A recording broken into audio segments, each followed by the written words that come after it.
Victory is defeat. You can't celebrate your victory.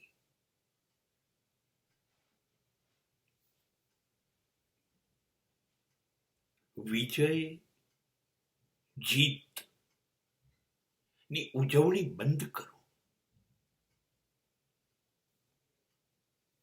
Your victory is definitely a root of crime.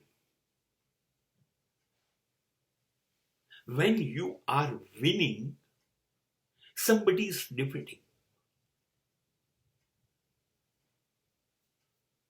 તમે જીતો છો ત્યારે કોક હારે છે. તમે તમારી જીતની અંદર કોઈની હારની પીડા પણ ઉજવી રહ્યા છો. તમારા વિકાસની અંદર કોઈકનો વિનાશ છે.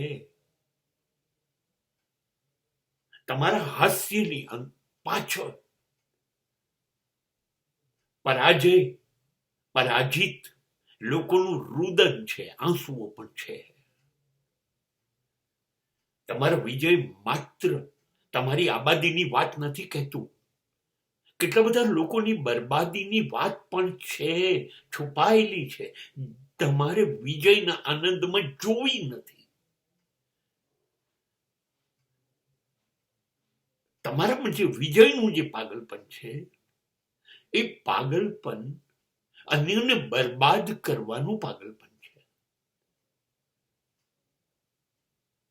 અન્યની હાર ઉપર તમારી જીતનું નૃત્ય છે. કોઈ યુદ્ધ,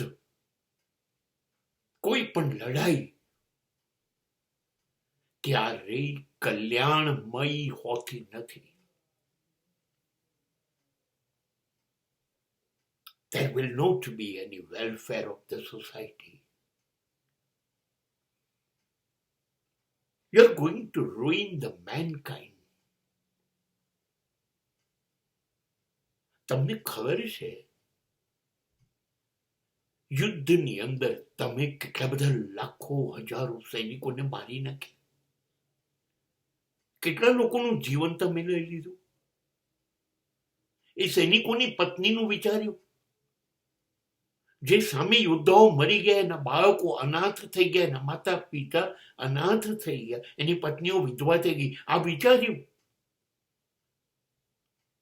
હવે તમે અનાથ બાળકો, વિધવા પત્ની, અનાથ લાચાર મા બાપ ની લાચારી, વૈધવ્ય, અનાથપણું ઉજવો છો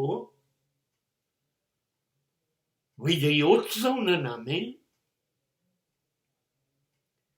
You're not celebrating your victory.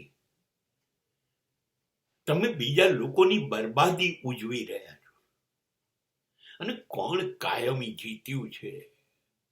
આજે જીત્યા છો, કાલે હારી શકો. હારવાનો ડર કાયમ રહેલો છે.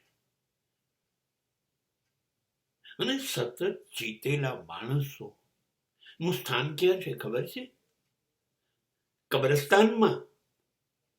વિશ્વ વિજેતા સિકંદર ક્યાં સૂતો છે? કબ્રસ્તાનમાં. નેપોલિયન ક્યાં સૂતો છે? કબ્રસ્તાનમાં. ચંગીઝ ખાન અને હિટલર ક્યાં છે? કબ્રસ્તાનમાં. તમે જીત્યા, તમે વિજયનો ઉત્સવ મનાવો છો. જાઓ કબ્રસ્તાનમાં, જઈને મનાવો. તમારા જેવા કેટલાય વિજયી સમ્રાટો ત્યાં સૂતા છે. જાઓ, એમને પૂછો.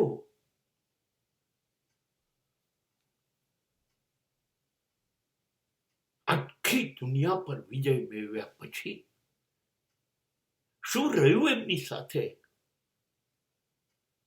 બસ એ 6 ફૂટની જગ્યા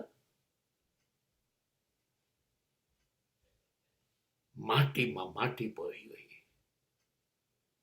આ વાસ્તવિકતા સ્વીકાર્યા વગર તમે વિજયોત્સવ ઉજવો છો.